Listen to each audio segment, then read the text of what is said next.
Bugün çok konuşulan ama çoğu zaman yanlış anlaşılan bir takviyeyi masaya yatırıyoruz. Omega 3 asitleri. Eczaneye gittiğinizde ya da bir online satış sitesinde karşınıza kesinlikle şu ifadeler çıkmıştır: balık yağı 1000 mg, EPA ve DHA, kril yağı, etil ester formu, trigliserit formu. Peki tüm bunlar ne anlama geliyor? Daha da önemlisi, sizin için en uygun olan form hangisi? Bu videonun sonunda omega 3 ile ilgili aklınızdaki tüm soru işaretleri netleşmiş olacak. Öncelikle omega 3 nedir? Vücudumuzun kendi başına üretemediği, bu yüzden dışarıdan almak zorunda olduğumuz çoklu doymamış yağ asitleri grubudur. Omega 3'ün 3 temel formu vardır. ALA bitkisel kaynaklıdır. EPA ve DHA ise deniz kaynaklıdır ve sağlık açısından en etkili olanlarıdır. Şunu net söyleyebilirim: bitkisel kaynaklardan aldığımız ALA vücutta EPA ve DHA'ya çok düşük oranda dönüşür. Yani asıl faydayı deniz kaynaklı EPA ve DHA'dan alırız. Peki bu EPA ve DHA ne işe yarar? Önce EPA'dan başlayalım. EPA özellikle kalp damar sağlığı, kan yağlarının dengelenmesi ve inflamasyonun azaltılması gibi etkileriyle bilinir. Bazı çalışmalarda EPA'nın depresyon ve anksiyete üzerinde de olumlu etkileri olduğu gösterilmiştir.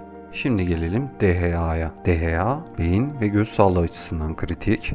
Beyin hücrelerinin zar yapısına yer alıyor. Bebek gelişimi, hafıza, odaklanma, sinir sistemi fonksiyonları hepsinde DHA'nın etkisi büyük. Özellikle gebelikte ve emzirme döneminde DHA ihtiyacı daha da artıyor. Yani özetle kalp sağlığı hedefleniyorsa EPA, beyin ve sinir sistemi için destek arıyorsan DHA odaklı bir ürün seçmelisin. Gelelim kaynaklara. Omega 3 denince ilk akla gelen tabii ki balık yağı. Balık yağı EPA ve DHA bakımından zengindir. Ama dikkat, her balık yağı aynı değil. Bazı ürünler ağır metal ve toksin içerebilir. Bu yüzden moleküler distilasyon yöntemiyle saflaştırılmış ürünler tercih edilmelidir. Bir diğer kaynak ise kril yağı. Kril, Antarktika'da yaşayan küçük kabuklu deniz canlılarıdır. Kril yağı EPA ve DHA fosfolipid formundadır. Bu da eminimi artırır. Ayrıca kril yağı astaksantin adı verilen çok güçlü bir antioksidan içerir. Dezavantajı ne dersen, genelde daha pahalı ve EPA, DHA oranı biraz daha düşüktür. Veganlar için ise alg yağı harika bir alternatif.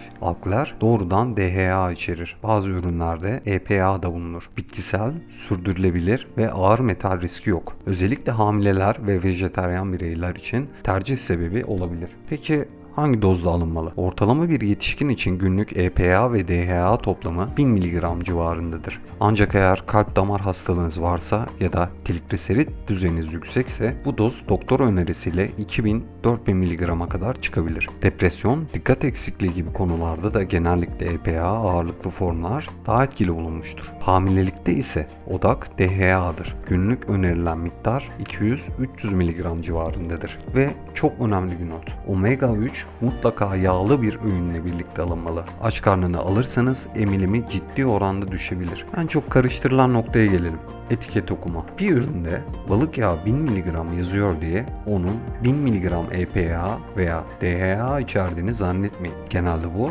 sadece toplam yağ miktarıdır. Asıl önemli olan EPA ve DHA miktarlarıdır. Bunlar ayrı ayrı yazılmış olmalı. Bir örnek, örneğin kapsül başına EPA 180 mg, DHA 120 mg, toplamda 300 mg aktif bileşen eder. Kalanı taşıyıcı yağdır. Eğer daha yüksek biyo yararlılığını istiyorsanız trigliserit formu tercih edin. Etil ester formu daha ucuzdur ama vücut tarafından daha zor emilir. Ayrıca ürünün IFOS gibi bağımsız kalite testlerinden geçmiş olması da büyük avantajdır. Yanlış bilinen birkaç noktaya da değinelim. Keten tohumu yağı gibi bitkisel ürünler EPA ve DHA yerine geçmez. Her omega 3 takviyesi eşit değildir. Aşırı dozda alındığında, özellikle kan sulandırıcı ilaçlarla kullanıldığında dikkatli olunmalıdır. Ve tabii ki takviyeler sağlıklı beslenmenin yerini tutmaz, destek amaçlıdır. Toparlayacak olursak, omega 3 takviyeleri kalp, beyin ve bağışıklık sağlığı açısından ciddi faydalar sunar. Ama doğru ürün, doğru doz ve doğru kullanım çok önemlidir.